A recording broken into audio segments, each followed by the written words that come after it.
Hello बच्चों, let's read the question. Fill in the blanks. Dash disease continue for many days and causes long-term effect on body.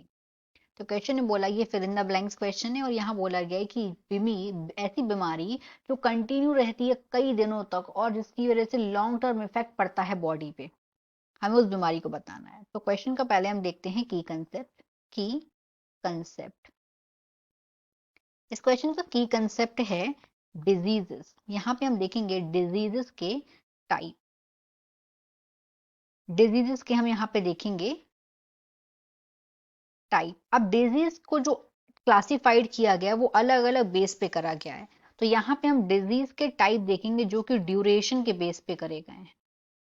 कुछ बीमारियां कम समय के लिए होती हैं, कुछ बीमारियां ज्यादा समय के लिए होती हैं. तो डिजीज को इस तरीके से कम और ज्यादा समय के लिए जो बीमारियां होती है उस तरीके से दो पार्ट में डिजीज को दो टाइप में डिवाइड किया गया है. तो एक तो हो गया, उसको बोलेंगे एक्यूट डिजीज. Acute disease. अभी जो एक्यूट डिजीज होती है, अगर हम एक्यूट डिजीज की बात करें तो ऐसी बीमारियां, इनका अगर हम ड्यूरेशन देखें तो ये होती हैं short lived disease. Short lived disease, ये बीमारियां बहुत कम समय के लिए होती हैं हमें अगर होती हैं, जैसे कि कॉमन कोल्ड. अगर कॉमन कोल्ड होता है तो ये वायरस से होता है और ये बहुत कम समय के लिए होता है. दूसरी तरीके की जो बीमारी होती है उसको हम बोलते हैं क्रोनिक डिजीज.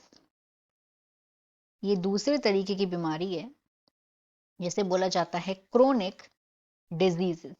ये जो क्रोनिक डिजीज हैं, अगर ये किसी को एक बार हो जाए तो ये बहुत लंबे समय तक रहती हैं. Last for uh long time. Long time.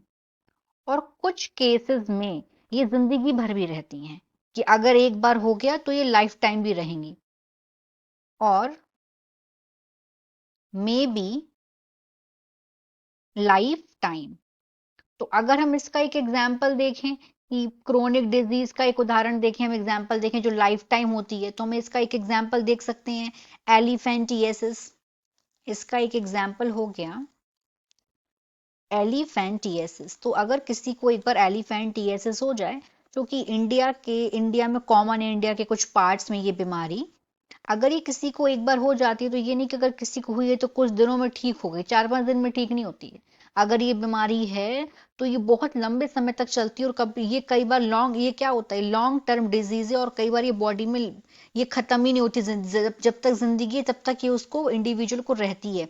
इसमें क्या हो जाता है, एनलार्जमेंट हो जाता है बॉडी का, स्पेशली लिम्स का. तो एक्सटर्नल जेनिटल जो होते हैं वो एनलार्ज हो जाते हैं, ये होते हैं एलिफेंटिएसिस में. तो इस तरीके से हम देख सकते हैं हमारे यहाँ पर राइट आंसर क्या होगा, क्रोनिक.